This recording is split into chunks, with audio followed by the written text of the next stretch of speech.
Arresting criminals is just the first step in tackling our violent crime crisis. But is our system ready for the influx of suspects?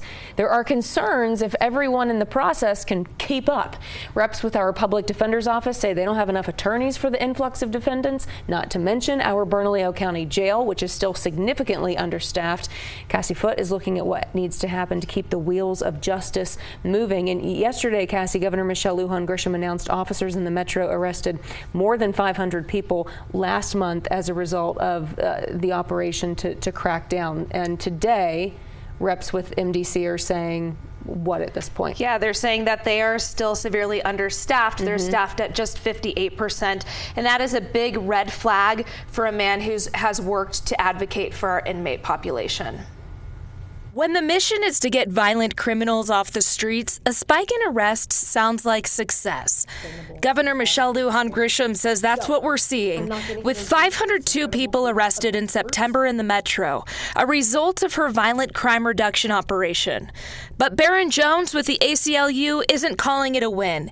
He sits on the Detention Center Advisory Board advocating for our inmate population. Understanding the history of the problems that MDC has experienced the last few years, it does raise a red flag. MDC has struggled to hire staff for years. Jail reps told us Wednesday MDC is 58% staffed, with 241 correctional officers out of 411 positions. In September, bookings at the jail increased to an average of 53 per day.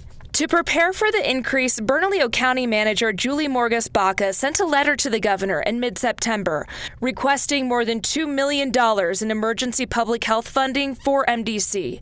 It states, to meet the increase in population, MDC will need to open 4 additional pods.